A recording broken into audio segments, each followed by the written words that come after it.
Healing the mother wound as a girl mom is so complex. You're trying to make sense of how your mother raised you, right? And make peace with that while you are raising a daughter and trying not to pass along the same hurts that you have to her. You are trying to console the little girl within you while you raise your own little girl. You're trying to learn the tools needed to build a healthy relationship with your daughter when you don't even know what a healthy relationship looks like between a mother and daughter. You're wanting to give your little girl what you never had while the little girl inside of you is still crying for what she never got. This is a really, really hard position to be in, but it's beautiful. It's beautiful because you are conscious enough to not want to pass those same hurts down.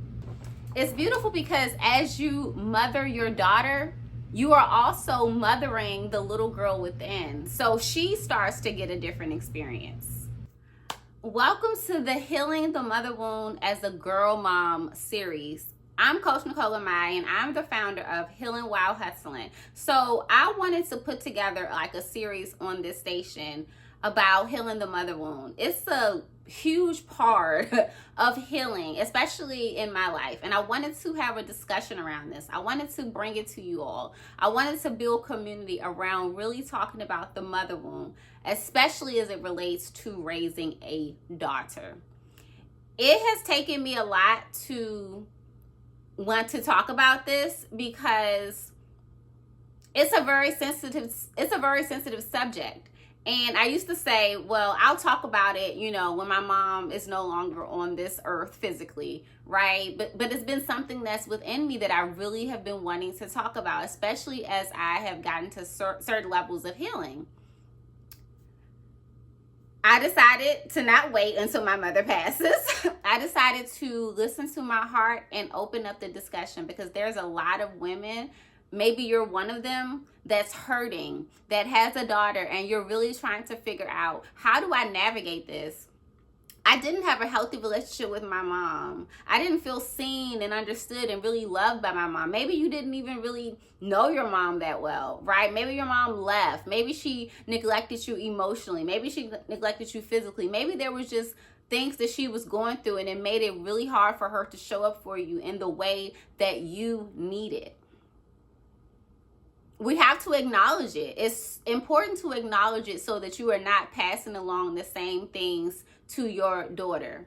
Because when you suppress it, when you pretend that things didn't happen, when you don't admit the truth from your perspective, when you don't admit your truth, you literally repeat the cycle. What you suppress will still come through your actions. It comes through your perception, and it comes through how you interact with your daughter. Like you can't have a healthy relationship with your daughter if you do not admit the things that you've gone through. Even as I talk about this, it is uncomfortable. But you know what? I'm gonna keep pushing through because this isn't about me. This is about you. This is about us building a space where we can just be honest and open.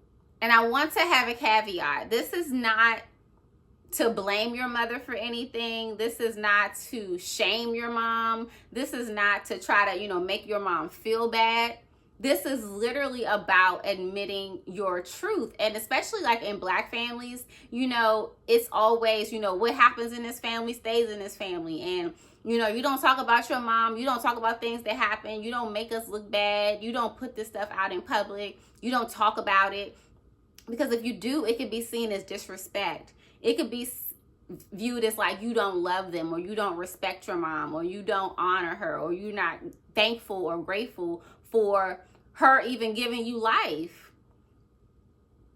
The two can coexist. You can be grateful and respectful of your mom, and you can also say, hey, there are some things that definitely did not work well. And there are some hurts that I am dealing with from our relationship. Only then are you able to truly move past it and build a better life for you and your daughter. So I just want to give you a little background. So I'm a girl mom, And my daughter is 12 years old. Her name is Nia. And when I was pregnant, I just swore I was having a boy, okay? And I don't know if it's because I just really didn't want a daughter, because I was scared of the pattern going on. I was scared that the relationship that me and my mother had would show up in me having a daughter. And I was terrified. So I tricked myself into saying, oh yeah, I know I'm having a boy. I know I'm having a boy. And I remember being in the office, in the little room, you know, getting my belly, getting the jelly and stuff rubbed on my belly. And they're doing the ultrasound. And my mom was with me. And I was waiting for them to tell me the sex of the baby. And they said, it's a girl. I was mortified. I broke down crying. I broke down in tears. I was petrified. I was scared. I was sad. Not because I didn't truly want a daughter. Like I said, I didn't want that cycle to repeat. My mom asked me, you know, why are you crying? Like, what's wrong? And I said, because I don't want to have a difficult relationship with my daughter the way I have with you. And I remember my mom saying something to the effect of, well, at least you'll know like what it feels like, or at least you'll know like what I went through, or something along those lines. And that was the beginning of my healing journey, because once I realized I was having a daughter, once she was born, I knew I had to get to work. I didn't know what healing looked like. I didn't really know where to start. I didn't have any tools, but I knew I had to do something to start this healing journey if I didn't want to give my daughter the same experience that I had. And before I even go any further, let me say that your daughter will hurt. Like, you will hurt your daughter.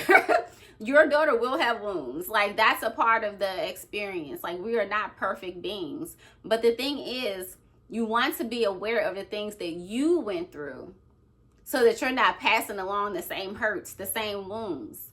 It may be some new wounds, it may be some new things, you know what I mean? But it's not the same things, and you're growing and you're conscious and you're aware. So it's not about perfection, it's just about growth. You know, my daughter is 12 now, and I am still healing my mother wound. It shows up in different ways. It shows up at different times. But one thing I want to say is that becoming a mother has given me more grace for my mom. Like, one of the steps to healing, like, this is going to be a whole series, okay? So this is just the beginning. This is just the welcome video. But one of the things when it comes to healing your mother wound is looking at your mother as a woman. A lot of times we have these images of what a mom should look like, or what we want a mom to be, you know, nurturing, loving, someone, you know, a soft space, someone who's like your biggest cheerleader, someone who you can trust with your biggest secrets. Like, we have all these things of what we think a mother should look like. But a mother is a woman. A mother is a woman who had sex and got pregnant. That's what a mother is. Like, literally, the base of it, the foundation of it, is a woman who got pregnant, who had sex, got pregnant, and had a baby. She's a mother now. Becoming a mother doesn't automatically give you these tools. It doesn't automatically make you a certain way. So when I became a mother, I realized I had so much stuff inside of me, so many things I needed to work on. And that's when I really started to have more grace for my mom as well. Because it's like, I'm a woman with all these things that I'm dealing with, trying to raise a child. It's a really hard position to be in, okay? It is hard. I've been on this path for basically 12 years, okay? This path of healing the mother wound for like 12 years. So I want to say to you, do not rush to grace. It took me a long time to get to grace. I used to try to skip to forgiveness. I used to try to say, okay, it's not that bad, I'm grateful. I used to try to skip certain emotions to get to forgiveness, to get to grace. No, you have to go through the feelings. You have to go through the anger. You have to go through the feelings of disappointment. You have to go through that deep feeling of loneliness, because when you don't have a close relationship with your mother, there's a deep loneliness that nothing or no one will ever feel. No one will ever feel the void of not having that relationship with your mother. You may have a close auntie, a close girlfriend, a close grandma, but nothing fills the role of that mother. It just will forever remain void. And you have to sit with that. And even when you do get to grace, there will be times that anger comes up. And you sit with that anger and you validate that anger. But then you have to move towards grace. It's a process, but don't try to skip right to forgiveness. That is one of the biggest mistakes I made, and it kept me stuck for so many years because I felt shame for feeling angry. I felt shame for feeling hurt. I felt shame for even acknowledging my truth.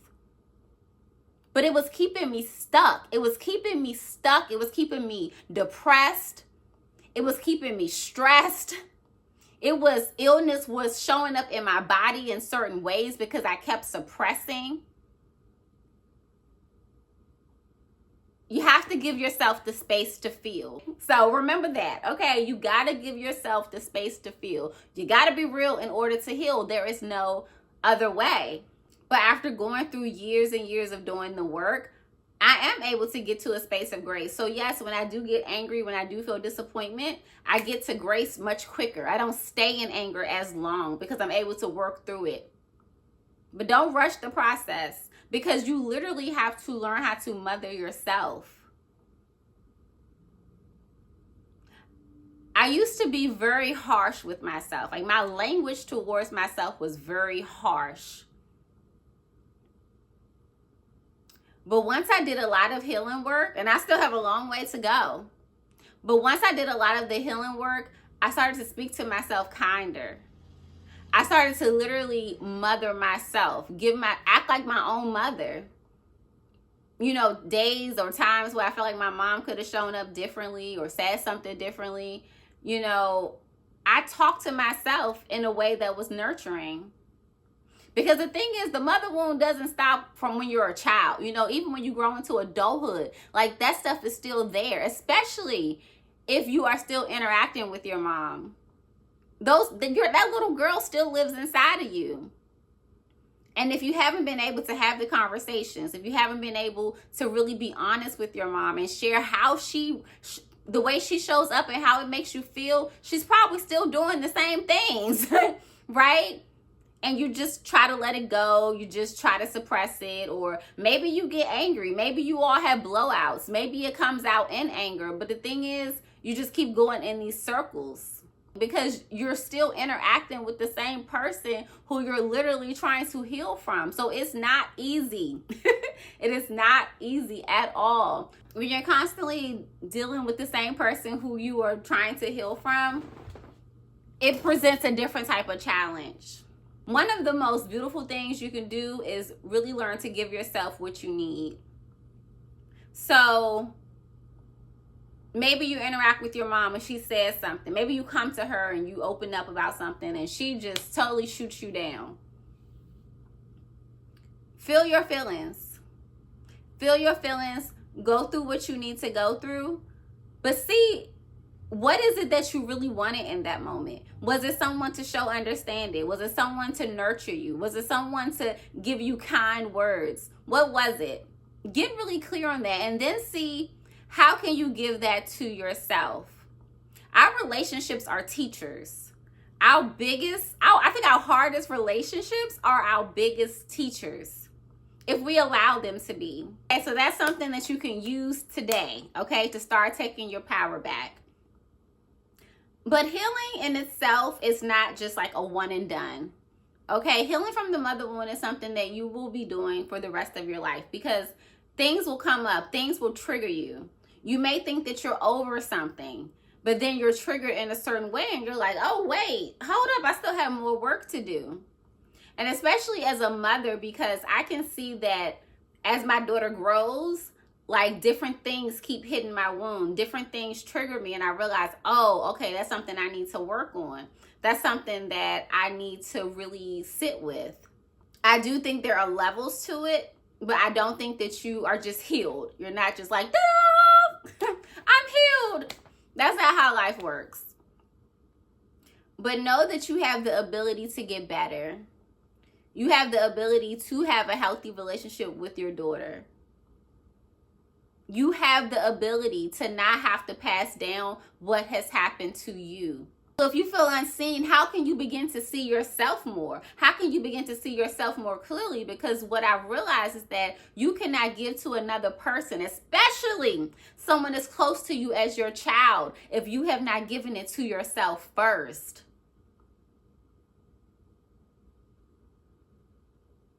So the things that you realize, hey, I wasn't listened to, I wasn't seen, I wasn't understood, I wasn't showed affection. See how you can give it to yourself in the small moments, because that is what's going to prepare you to give it to your daughter. Like, remember a little earlier I said in the video, I used to speak to myself very harshly. Like, if I would be feeling depressed, I'd be like, what the hell is wrong with you again? You're going through this again. Like, get over it. Get over yourself. I would talk to myself in that way. And then when I saw my daughter going through things and maybe she's not feeling good, I would get upset at her for feeling sad. I would get upset at her for feeling down. I'd be like, girl, come on. It's bigger stuff than that. That's not really important. I would invalidate her feelings because I didn't know how to validate myself when I was experiencing those emotions. But once I began to talk to myself kinder, then I was able to speak to my daughter kinder. Once I was able to sit with my own discomfort, my own sadness, my own anger, my own disappointment, I was better able to show up for my daughter and not try to rush her to feeling better or try to invalidate what she was going through. This is going to be a long series. I got a lot coming. I got a lot of ideas. And if you have anything you want me to talk about specifically, put it in the comments. You have everything that you need within to be a good mother. The fact that you're here shows that you are already a good mother because you want to do better. You want to be better. Give yourself grace. Give yourself the space to feel. Give yourself the space to be real, because that is the only way that you will heal. So thank you for joining me. We are going to come back together next week and talk more about the mother wound. I'm going to think about what it is I really want to say, because this video was probably kind of all over the place. But this was me. This was the little girl within me wanting to speak up and speak out about this. So I didn't have like a whole agenda. I didn't have like a whole list of talking points, because this was me just starting. This was me just, dipping my feet in the water, trying to get comfortable with talking about such a difficult and sensitive subject. So I'm going to celebrate myself on that one. Okay. But once again, I'm Coach Nicole Amai. I'm the real life healing coach. And what I do is I go through things. I look at how I can get better after going through certain situations, and I bring that back to you. And I bring it back to you in a way that we can talk about it, and that we can talk about it in community. Because being a part of a community is a major part of healing, especially when you are dealing with the mother wound, because you need other women to see you. You need other women to validate you, to acknowledge you. That is a part of it. Yes, we give ourselves what we're missing, but we also can get that from our community, because we don't go through this breakdown of ourselves in isolation. We go through it in relationship. So healing also, you got to be in relationship. There are parts that you can do alone, but then there are parts that you need others to participate in. And that's what I want this community to be about. Us really seeing each other, us being able to be honest with each other, us creating a safe space where we can be honest and speak our truth without being judged. So if anything that I share with you touched you, if you're currently going through something, you're currently going through a situation with your mom, put it in the comments. If you're a new mom and you're like, oh my gosh, like this video spoke to me. I didn't think there was hope to have a healthy relationship with my daughter, but this really resonated with me. Put it in the comments. If you are someone who had a really hard relationship with your mom, but now your daughter is maybe an adult and you all have a beautiful relationship, Give us hope. Put it in the comments, okay? Let's really make this a community. And like I always say, if you found anything valuable in this video, share the wealth, okay? Because you don't want to be growing and elevating on your healing journey and not bring your tribe along. Because if you're growing, you're getting here and you leaving your tribe behind, like, y'all not going to be aligning. Y'all not going to be in alignment. So share the good information with another woman, with the family friend, with the cousin, you know, with the coworker, because we all, I believe, are housing some variation of the mother womb, because that's a part of being human. Okay, mothers are not perfect, women are not perfect. Let's talk about it so we can heal together. Okay, until next time, peace.